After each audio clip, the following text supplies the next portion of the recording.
Good morning, dear students. Here is your video for 14th April 2020. Uh, until previous videos, we discussed about microsporogenesis and megasporogenesis, that how the male and the female gametes develop in the respective organs. The pollen grain has been formed and the egg cell is also ready to accept the pollen or the male gamete. Now we have to study how the process of transfer of gamete takes place. So let's study the transfer of gametes in plants, which we call pollination. Defining pollination: transfer of male gametes from the anther to the stigma of the flower is known as pollination. This you have been studying in your lower classes also. Now, pollination is of two types: self-pollination, cross-pollination. Self-pollination is where the anthers, the pollen grains from the anthers go and fertilize the stigma of any flower or same flower or on the same plant. So suppose you have a plant, there's a flower here and a flower here. So if the anthers from this flower goes and fertilizes this stigma, and if there's another flower, say suppose over here, and the anthers from this flower fertilizes the stigma of the same flower, both of them is self-fertilization, self-pollination. So basically here the anthers and the female gametes both are of the same parent.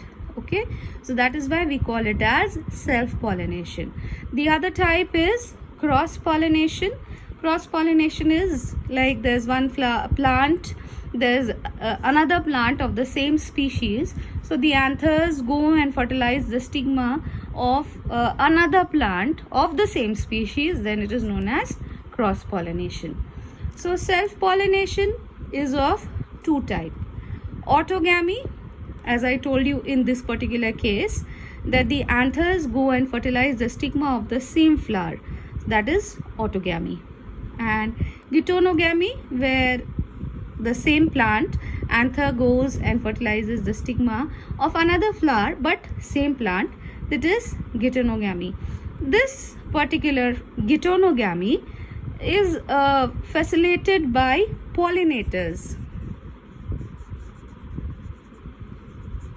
Now what are the pollinators? It can be wind, it can be an insect, some animal. So see, and these pollen grains cannot move on their own. They need some way to get transferred. So the mode by which they are being transferred is known as pollinators. Talking of autogamy, where the anthers are fertilizing the stigma of the same flower, you'll find that there are two types of flowers. One is cleistogamous flowers, one is chasmogamous flowers. Cleistogamous flowers are those where the stigma and anthers are covered by the outer whorls and they do not open at all.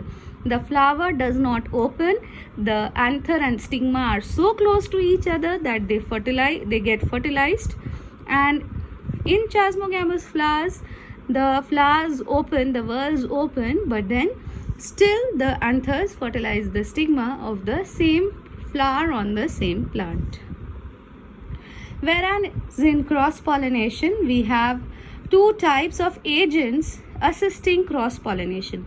One is your abiotic agents, which is your by air or wind. The other is by water.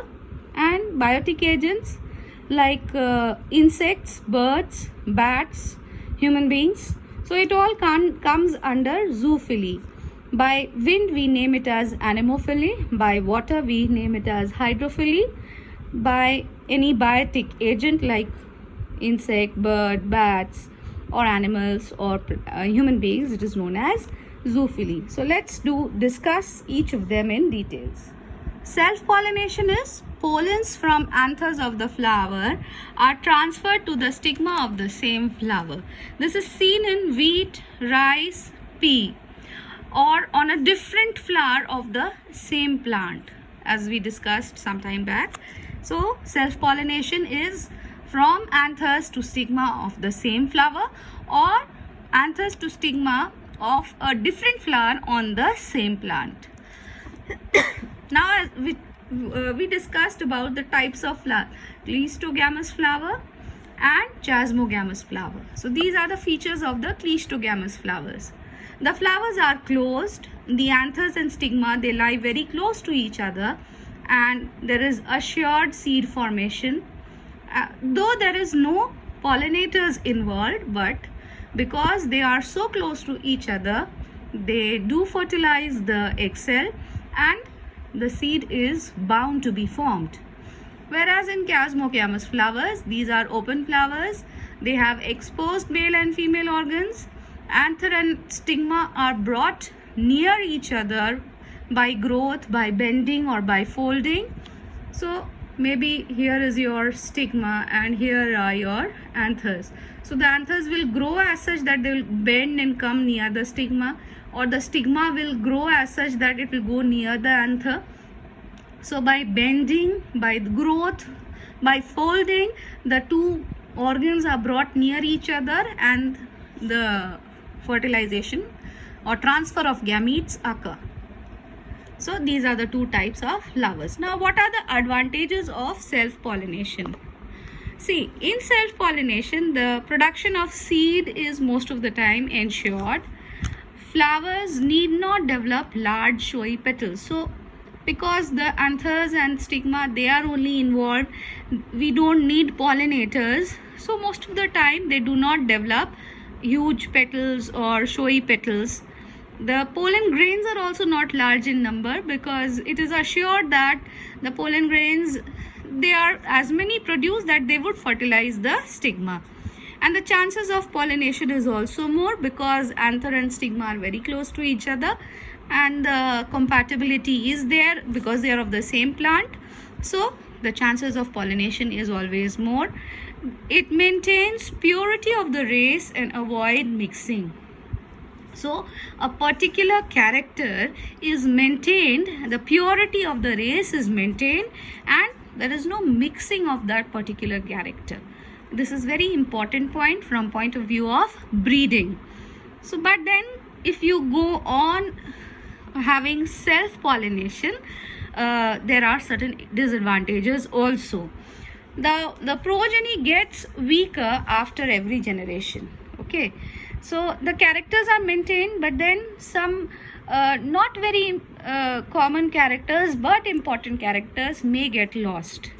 Less chances of new species and varieties. Definitely there will not, as there is no mixing, as there is no variation being created, so no new species is being formed. So it is anti-evolution. We need everything that would cause some evolution. Variability and adaptability to the environment reduces with time. Definitely, the previous points also should suggest that as there is no variation, as there is no change in the species, it will not evolve along with the changing environment. Pure lines are important tools in breeding experiments.